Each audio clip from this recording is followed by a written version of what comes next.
There's a rhythm to history that repeats itself with haunting precision.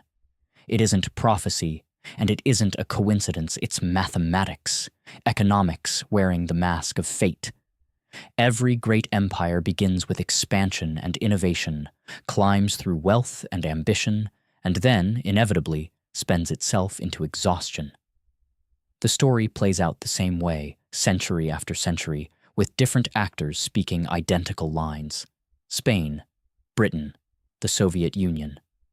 Each believed their power was permanent. Each ignored the early warnings, convinced that their greatness made them exempt from the rules that crushed previous empires.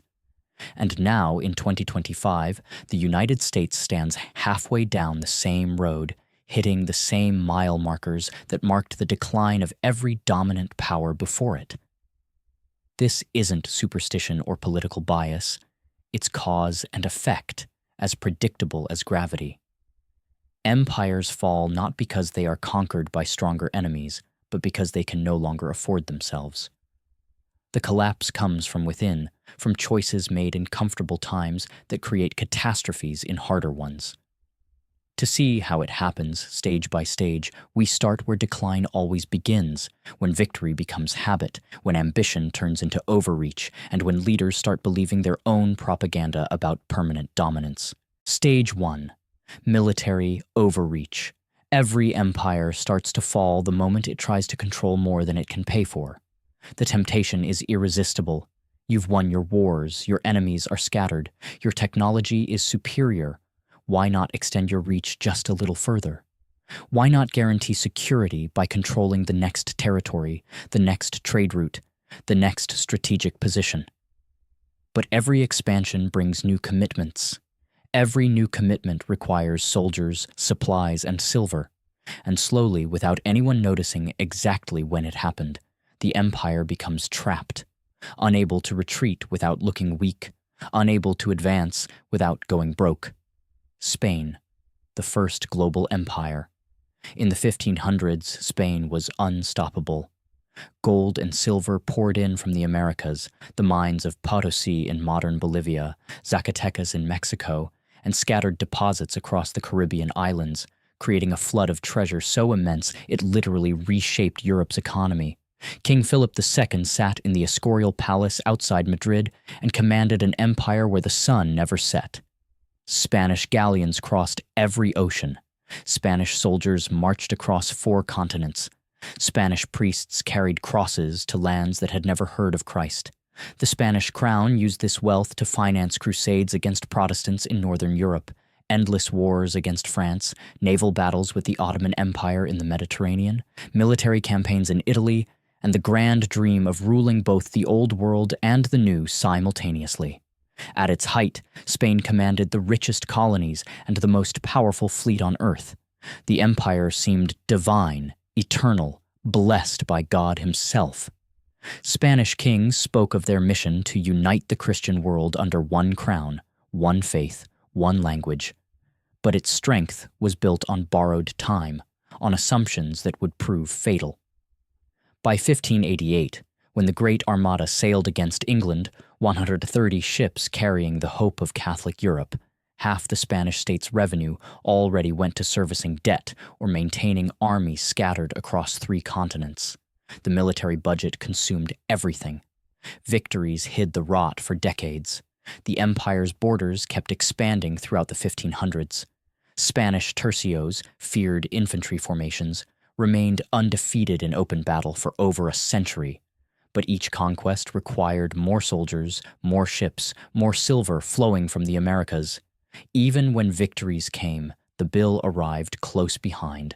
Winning battles is expensive, occupying conquered territories is even more expensive, and maintaining an empire that stretches from the Philippines to Peru requires a level of constant spending that eventually exceeds any income, no matter how rich the silver mines. Military overreach doesn't announce itself with defeat. It starts with success too big to sustain, with commitments that seem manageable until suddenly they're not. The pattern repeats. From Rome's legions stretched across 3 continents to Napoleon's armies frozen in Russia to America's global bases, expansion brings prestige first, then burden second. The Spanish kings learned too late that every fortress built abroad weakens the home front. Every soldier stationed in Flanders is a soldier not defending Spain. Every ship sent to patrol the Pacific is a ship that can't guard the Atlantic treasure routes.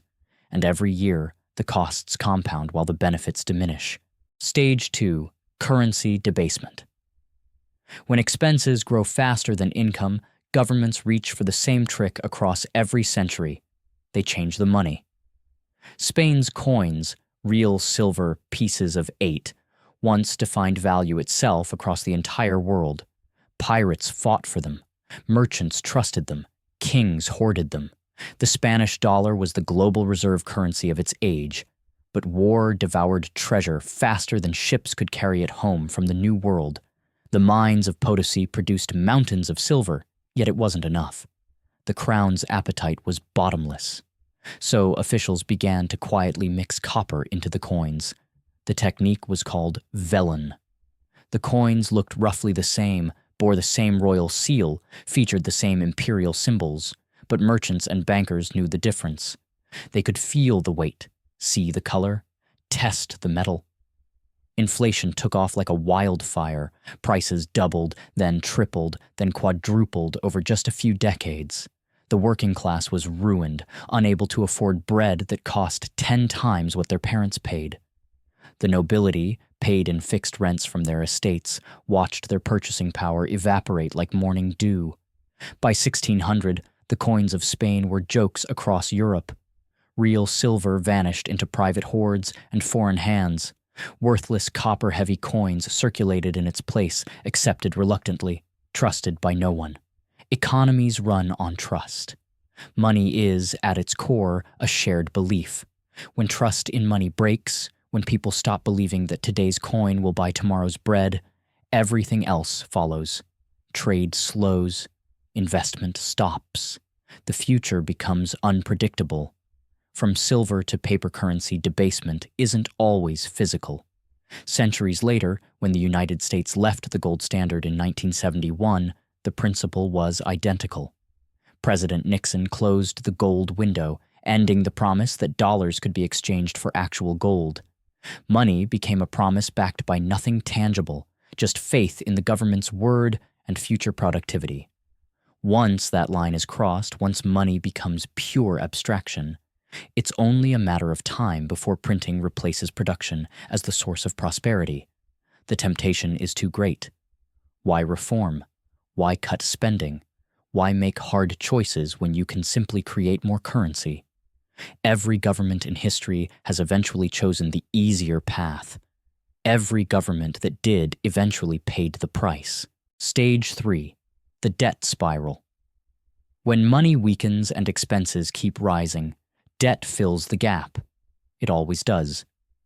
Spain borrowed from Italian and German bankers, the Fuggers, the Welsers, Genoese financiers who ran the medieval equivalent of international banks. The Crown pledged future silver shipments as collateral, promising that next year's treasure fleet would surely cover this year's debts. But when ships sank in Atlantic storms, when mines produced less than projected, when silver got diverted to other creditors, the Crown defaulted. Not once, but 4 times in 40 years, 1557, 1560, 1585, and 1586. Each default shattered confidence. Each time, lenders demanded higher interest rates to compensate for the risk. This forced Spain to borrow even more just to stay afloat, just to pay the interest on previous loans. It became a cycle of illusion. The empire appeared rich because money kept flowing in from bankers eager to finance the world's greatest power. Ships kept arriving with silver. The court kept spending on ceremonies and wars. But every coin was already promised elsewhere. Every silver ingot was spoken for before it even left the Americas. By the early 1600s, half of Spain's annual silver imports went directly to pay foreign creditors before the metal even reached Spanish soil. The empire's wealth was no longer its own. It belonged to bankers in Genoa and Augsburg. Debt is invisible at first, just numbers in ledgers. but it erodes the foundations of power faster than war ever could. A bankrupt empire can't fight, can't innovate, can't even feed itself. When historians look back at Spain's decline, they point to military defeats like the Armada's destruction in 1588. But the real defeat happened in accounting offices, where the numbers stopped adding up years earlier. Stage 4. Loss of productive capacity. When easy money replaces hard work, a nation forgets how to produce. This stage is subtle, gradual, almost invisible until it's too late. Spain's aristocracy scorned labor. The hidalgos, minor nobility, prided themselves on never working with their hands. They collected rents from tenant farmers, lived on inherited estates, and considered trade or manufacturing beneath their dignity. The cultural attitude became toxic. Work was for peasants and foreigners. A true Spaniard didn't soil his hands with commerce. Craftsmen, skilled weavers, metalworkers, shipbuilders, left for Flanders and Italy where their talents were valued and paid properly. Farmers abandoned their fields to chase quick silver wealth in the cities or sign up for military expeditions to the New World. Why plant wheat when ships brought it cheaper from Naples or Sicily? Why build ships when the Dutch could do it faster and cheaper? Why manufacture cloth when English wool was better quality? By 1600, Spain was importing almost everything it consumed: food, textiles, weapons, even basic tools. The country was rich in silver, but poor in everything else. It had gold, but no goods. The mines kept the illusion alive for a while. As long as silver flowed, Spain could buy whatever it needed from other countries. But as silver production declined and debts mounted, the illusion shattered. A nation that consumes more than it creates eventually runs out of things to trade. When the silver ran dry, Spain had nothing left to offer the world. The lesson is brutal. You can't eat gold, and you can't build a future on imports alone. Stage 5. Social and political decay. Economic collapse always becomes moral collapse. It's as predictable as seasons changing. As prices soared and jobs vanished, Spain's cities filled with beggars and bandits. Madrid, once the gleaming capital of the world's greatest empire, became notorious for crime and squalor. Crime surged, corruption spread through the bureaucracy like rot through timber. Officials took bribes openly. Tax collectors pocketed revenues. Military contracts went to the highest bidder, not the best supplier. The brightest minds, scientists, traders, merchants, thinkers, fled to France, England, and the Netherlands, where opportunities were better and the future looked brighter. Spain suffered a brain drain that hollowed out its intellectual capital. Religious intolerance accelerated the decline. The expulsion of Jews in 1492 and Muslims in 1609 drove out some of Spain's most skilled craftsmen, merchants, and farmers. Ideology trumped economic sense. By 1700, Spain was an empire only in memory, rich in ceremony and tradition, poor in everything else. The court still followed elaborate protocol. The king still claimed vast territories. But the substance was gone. An empire's true death comes not when it loses battles, but when it stops believing in its own purpose, when cynicism replaces ambition, when citizens stop thinking they can build something better. Britain, the pattern, restarts. 3 centuries later, another island kingdom took Spain's place at the center of world power. Britain ruled the oceans, dominated trade routes, and controlled colonies that spanned every continent. The sun, they said with pride, never set on the British Empire, because somewhere, always, British soldiers stood guard under the Union Jack. The pound sterling became the world's reserve currency, replacing Spain's silver dollar. London became the world's banker, the center of international finance. British ships carried cargo to every port. British law governed a quarter of humanity. And like Spain before it, Britain thought it had mastered the formula for permanent power. The Victorians spoke confidently of ruling for 1,000 years, of spreading civilization to the darkest corners of the earth. They were wrong. Stage 1. Military overreach again. By 1900, British forces garrisoned 6 continents. The empire's borders stretched from Canada to India to Australia to Africa, covering roughly a quarter of the world's land surface and governing over 400 million people. But every red patch on the world map came with a hidden cost: naval patrols, colonial wars, endless logistics, administrative bureaucracies, and the constant military presence needed to keep restless populations under control. World War I turned that burden into bankruptcy. Britain entered the war in 1914 to defend Belgium and maintain the European balance of power, essentially to protect its imperial interests. But the war consumed an entire generation and the equivalent of trillions in modern dollars. 4 years of industrialized slaughter drained the treasury, killed nearly 1 million British soldiers, and shattered the illusion of invincibility.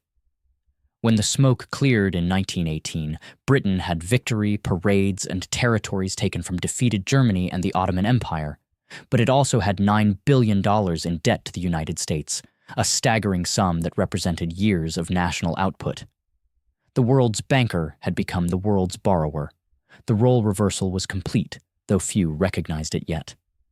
Stage 2: Currency debasement.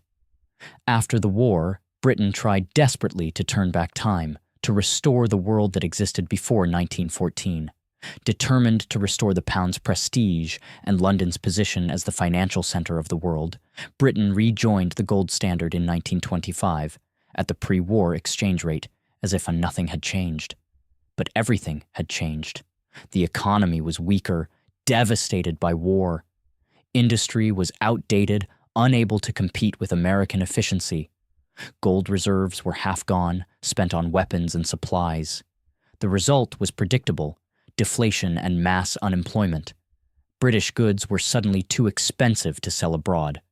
Exports collapsed, factories closed, coal miners struck.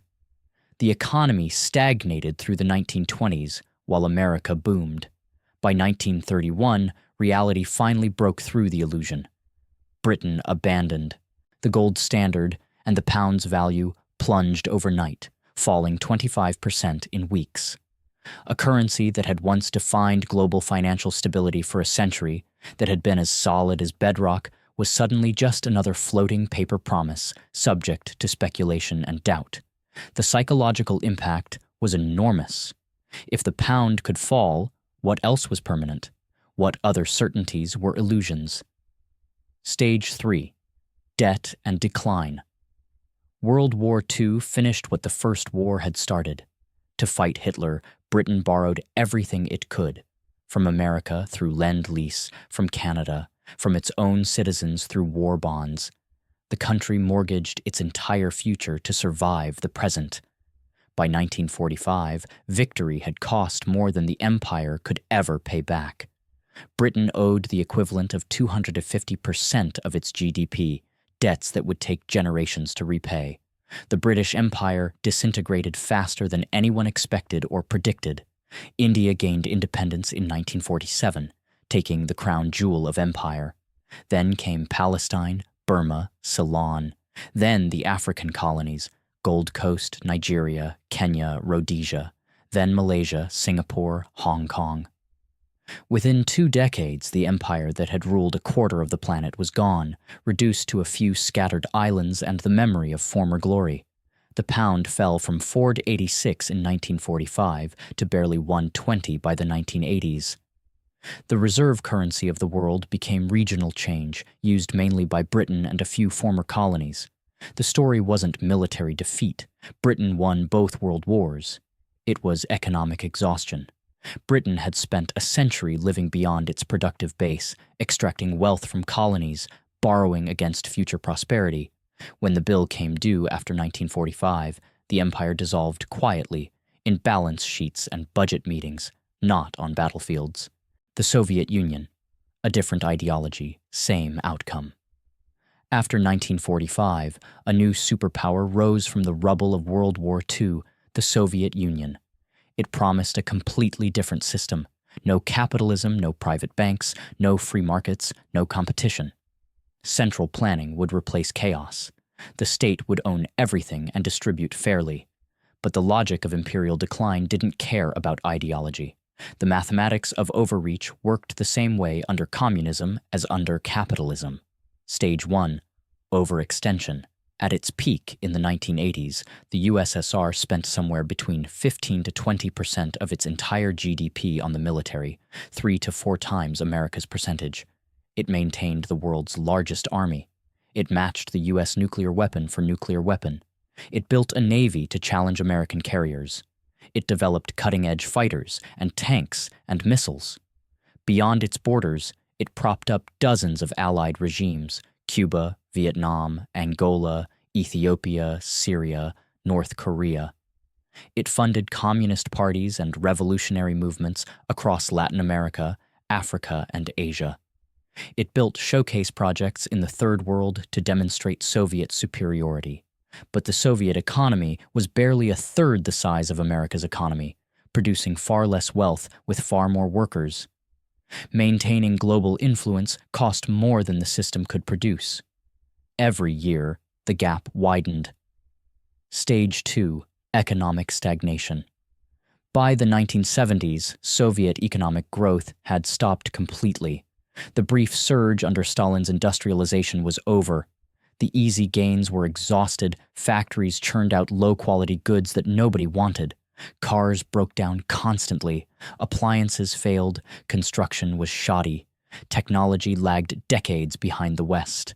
Farms consistently underproduced even basic grains, forcing the USSR to import wheat from America, the ultimate humiliation for a system that claimed to have perfected agriculture. The black market replaced the official economy for anything of quality. Corruption became the real economic system. Officials took bribes. Factory managers lied about production numbers. Everyone stole from the state because the state stole from everyone.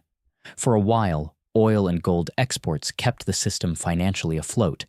High oil prices in the 1970s brought hard currency that could be used to buy Western technology and grain.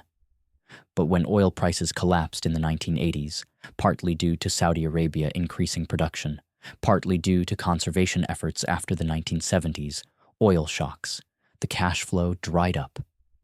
Stage 3. Collapse. By the late 1980s, the ruble was worthless. Nobody trusted it. People used US dollars for any real transaction. American cigarettes became a more reliable currency than Soviet rubles. When the money failed, when people stopped believing in the system's currency, the empire followed almost immediately. The Soviet Union didn't die in war. It died in insolvency, in the inability to pay its bills, to fund its commitments, to deliver on its promises. From superpower to dissolution in just 900 days, proof that even nuclear weapons can't defend a bankrupt system, that ideology can't overcome arithmetic. The United States, the modern empire now. The pattern has come full circle. The United States rose from the ashes of Europe's wars to become the world's undisputed dominant power, militarily, financially, technologically, culturally. After World War II, America had half the world's GDP, the only intact industrial base, nuclear weapons, and the dollar as the new global reserve currency. The U.S. built a global network of alliances, bases, and trade routes that made Roman roads look provincial. The dollar replaced the pound. American movies, music, and brands spread everywhere. And like every empire before it, America began to believe the system would last forever, that it had discovered some secret formula that made it exempt from history's patterns. Stage 1. Military overreach. Today, the United States maintains around 750 military bases in roughly 80 countries, more than all other nations combined. Every corner of the world is part of some U.S. commitment: NATO in Europe, defense treaties with Japan and South Korea in Asia, operations across the Middle East, growing involvement in Africa, naval patrols in the Pacific. Each base requires soldiers, equipment, supplies, support staff. Each alliance brings obligations, pledges to defend against threats, promises to respond to crises.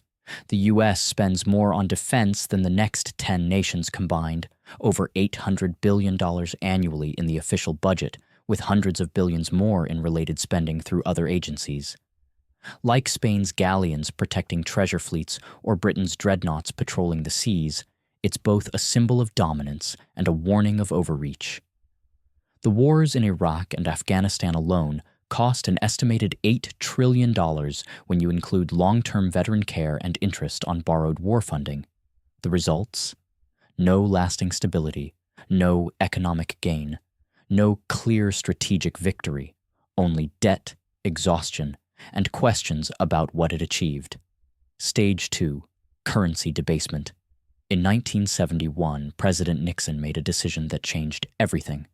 He closed the gold window, ending the promise that foreign governments could exchange dollars for gold at $35 per ounce.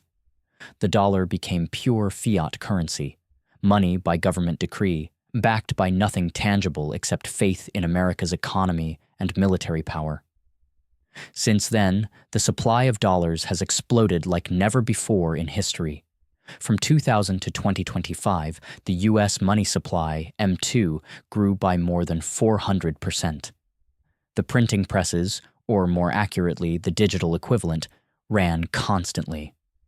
After the 2008 financial crisis, the Federal Reserve created trillions of dollars through quantitative easing to buy bonds and support the economy. After the 2020 pandemic, trillions more were printed in just months to fund relief checks, business loans, unemployment benefits, and stimulus programs. The result was predictable to anyone who studied history. Inflation hit 40-year highs by 2022. Housing became unaffordable for an entire generation. Grocery prices surged. Wages lagged far behind. The coins still bear "In God We Trust," but the trust now depends on faith alone, on continued belief that pieces of paper with dead presidents' faces will retain value. When money creation becomes the solution to every crisis, when printing replaces difficult decisions, debasement becomes official policy. Stage 3. The debt spiral. The U.S. national debt has passed $36 trillion as of 2025, more than 120% of GDP. To put that in perspective, if you spent $1 per second, it would take you over 1,000,000 years to spend $36 trillion. Interest payments alone now approach $1 trillion per year, more than the entire defense budget of a decade ago, more than all spending on education, more than the entire GDP of most countries. Every dollar borrowed today demands more borrowing tomorrow just to pay the interest. The debt compounds on itself. The debt ceiling debates that dominate the news are political theater masking a deeper truth. The math no longer works. There is no realistic plan to pay this back. There is barely a plan to stop it from growing. When an empire begins borrowing simply to survive, when debt becomes permanent rather than temporary, decline has already begun. The only question is how long until the reckoning arrives. Stage 4. Loss of productive capacity. For half a century, U.S. companies chased cheaper labor overseas in the name of efficiency and profit. Factories that once powered Detroit, Pittsburgh, Gary, Cleveland, the industrial heartland that won World War II, now sit empty or demolished. The jobs moved to Shenzhen, Ho Chi Minh City, Bangladesh, Mexico. America became a design and consumption economy, innovating on paper, importing in practice. We create the blueprints. Others make the products. In 2025, the U.S. imports nearly $1 trillion more in goods each year than it exports. We buy far more than we sell to the world. The trade deficit is financed by debt and by printing dollars that the world still accepts because of habit and lack of alternatives, for now. The hollowing out isn't just economic, it's cultural and psychological. The pride of making things, of building with your hands, of crafting quality products has been replaced by the convenience of buying whatever you want with a click. Entire generations have grown up never seeing how things are actually made, never understanding the supply chains that keep their lives comfortable. When a nation forgets how to build, it forgets what built it in the first place. Stage 5. Social decay. Economic stress always seeps into the social fabric like water into cracked foundations. Trust in government institutions sits near historic lows according to every poll. Trust in media is even lower. Faith in democracy itself is wavering. Homelessness in major American cities rivals levels not seen since the Great Depression. Tent encampments sprawl across Los Angeles, San Francisco, Seattle, Portland, visible symbols of systemic failure. Addiction and mental illness rise as community bonds weaken. Deaths of despair, suicide, drug overdoses, alcoholism have surged, particularly in economically devastated regions. Politics has become tribal warfare, driven by fear and anger instead of vision and hope. Each side views the other not as wrong, but as evil. Compromise feels like betrayal. Common ground disappears. The same symptoms appeared in every declining power throughout history: division, corruption, cynicism, loss of shared purpose. A society that cannot agree on basic facts cannot agree on solutions. A nation that can't have conversations can't make collective decisions. Rome had its bread and circuses, free grain and gladiator games to keep the masses distracted. America has its screens and outrage, its endless scrolling and manufactured controversies, its entertainment designed to numb rather than inspire. Stage 6. Reserve currency. Erosion, the ultimate privilege of empire, is controlling the world's money. As long as the world trades in dollars, as long as oil is priced in dollars, as long as central banks hold their reserves in dollars, America can print wealth at will. It's an exorbitant privilege that allows deficit spending far beyond what other nations could sustain. But that dominance is eroding faster than most Americans realize. China and Russia now settle bilateral trade in yuan and rubles, bypassing the dollar entirely. The BRICS nations, Brazil, Russia, India, China, South Africa, plus newer members, are actively building alternative payment systems to reduce dollar dependence. Saudi Arabia, America's longtime ally, has begun selling oil in currencies other than dollars, ending a 50-year agreement that essentially guaranteed dollar demand. Every transaction that avoids the dollar weakens its position. Every central bank that diversifies reserves away from dollar bonds chips away at American financial power. The shift is gradual but accelerating. It's not happening next month, but it's happening.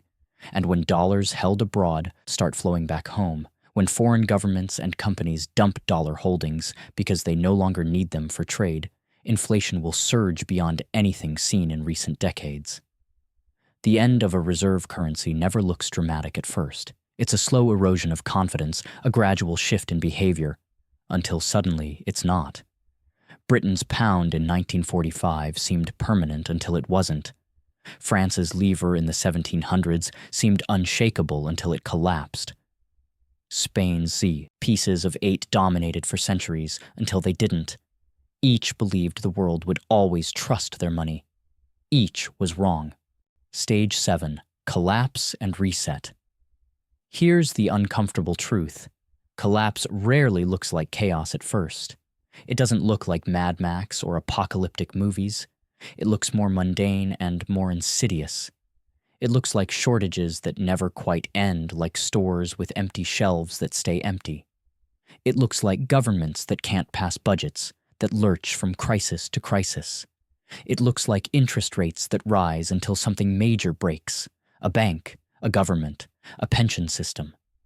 It looks like inflation that makes planning impossible, that destroys savings and punishes thrift. For some Americans, it's already visible in everyday life. Stores with thinner inventories, cities where safety has vanished, institutions that command no respect. But collapse isn't destruction in the dramatic sense. It's transformation, often gradual. It's the slow realization that the old system doesn't work anymore and something new must replace it. Empires die quietly, through spreadsheets and bond markets, not, usually, through battles and invasions. The Soviet Union dissolved in less than 3 years once the process started. Britain's empire faded over 2 decades. Spain's decline stretched across a century, each story different, In details, the pattern identical in structure. What comes after? If the pattern continues, America will face a reckoning, a reset, not in conspiracy theory terms, but in historical ones. A restructuring of debt that wipes out savings and pensions. A reshaping of alliances as former partners pursue their own interests. A redefinition of what wealth and power mean in a changed world. That could mean decades of hardship, reduced living standards, internal conflict. Or it could mean renewal and rebirth if the lessons are learned and taken seriously before it's too late. When the Roman Empire collapsed in the West, Europe descended into the Dark Ages. But eventually, Europe rebirthed itself through the Renaissance, rediscovering classical knowledge and creating something new. When Britain's empire fell, America rose to take its place, learning from British mistakes while repeating some of its own. History's endings are also beginnings. The question is who benefits from the new beginning. The nations and peoples who adapt before the fall is complete, who prepare for changed circumstances, who invest in production rather than consumption. They inherit the future. Those who cling to the past, who deny the pattern, who assume their dominance is permanent, they get left behind. The choice. Here's the hopeful part. The United States still has time. Not unlimited time, but time. Its wealth remains immense. Its natural resources are vast. Its technological innovation is real. Its people are capable and resilient when motivated. But math doesn't care about potential. Math cares about decisions. If the trajectory doesn't change, if debt keeps growing faster than GDP, if borrowing replaces producing, if division keeps replacing unity, if ideology trumps reality, the outcome is already written. Not in prophecy or conspiracy, but in numbers. In compound interest and trade deficits and monetary expansion and all the boring statistics that determine the future more surely than any election or policy speech. History's warning echoes across the centuries, written in the ruins of Seville and the faded glory of London and the emptiness of Moscow's old Soviet boulevards. Reform or repeat. Empires don't fall because of fate or bad luck. They fall by choice. Millions of small choices that accumulate into catastrophe, comfortable decisions that avoid hard truths, and the fatal belief that this time is different. It never is.